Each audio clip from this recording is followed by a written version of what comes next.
Hello दोस्तों, मैं हूं तुम्हारा mentor friend Manish Purohit. I am a former ISRO scientist और आज मैं इसरो की बात करने वाला हूं। इसरो ने दोस्तों अभी रिसेंटली ऑक्सीजन कंसंट्रेटर्स बनाए हैं जो कि मार्केट में जितने भी अवेलेबल कंसंट्रेटर्स हैं उनसे एकदम टक्कर के हैं, रेदर अबाव देम हैं इन दी परफॉर्मेंस।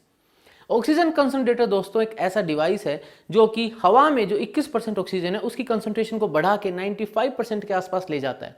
ऑक्सीजन कंसंट्रेटर की जरूरत पड़ती है अगर आपको सांस लेने में तकलीफ हो रही है, यानी जैसा कि अपना कोरोना का केस है।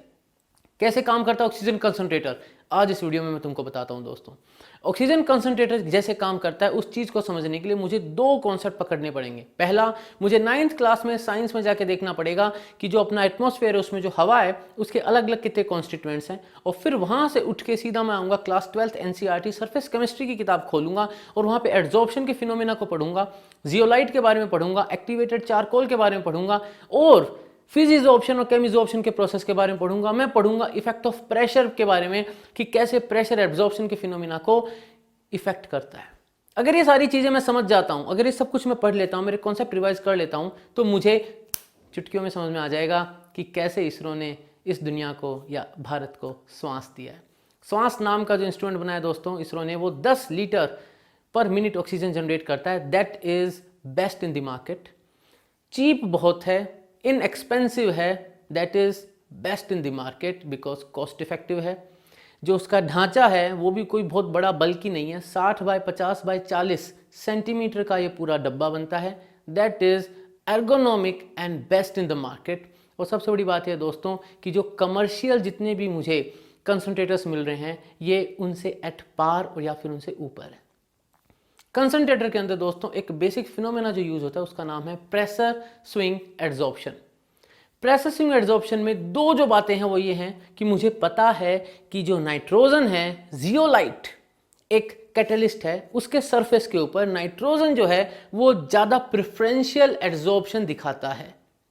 अब प्रेफरेंशियल एड्जॉर्प्शन जब वो दिखा रहा है जियोलाइट के ऊपर, तो जब मैं प्रेशर बढ़ाता हूं तो एड्जॉर्प्शन और ज्यादा बढ़ जाता है और ज्यादा इंप्रूव हो जाता है।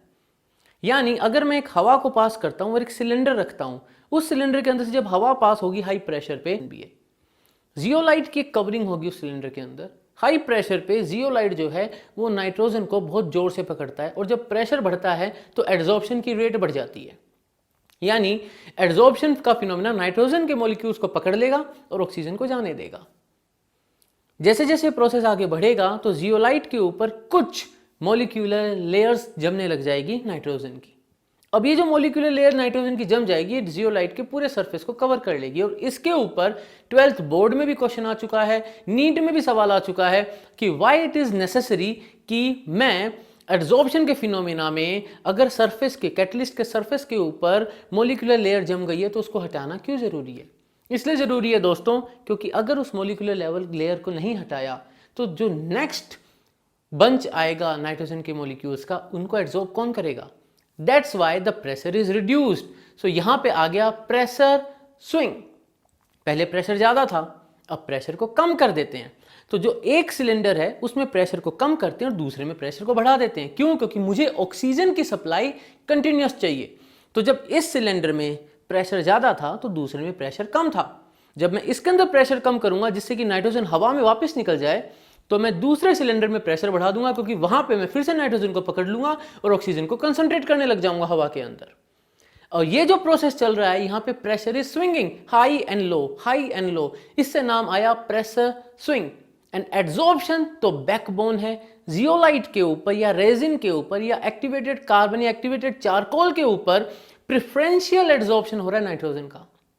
सोचा भी था दोस्तों कि सरफेस केमिस्ट्री का चैप्टर जिसको सबसे बोर माना जाता है, जो सिर्फ प्योर थ्योरी का चैप्टर माना जाता है, जिसके लिए सोचा जाता है यार कितना सारा इसमें याद करना पड़ेगा, वही इतना ज़्यादा जरूरी बन जाएगा, इतना ज़्यादा इंपॉर्टेंट बन जाएगा कि जीवन और मौत के बीच की जो पतली सी लाइन है उसको चौड़ा करने के लिए काम आएगा। सो दोस्तों ये था एक छोटा सा वीडियो जहाँ पे अपन ने देखा कि किस तरीके से एक बेसिक कॉन्सेप्ट जो मैं क्लास 12th केमिस्ट्री में सरफेस केमिस्ट्री चैप्टर में पढ़ता हूँ वो कितना बड़ा रोल प्ले कर रहा है जिंदगियाँ बचाने में।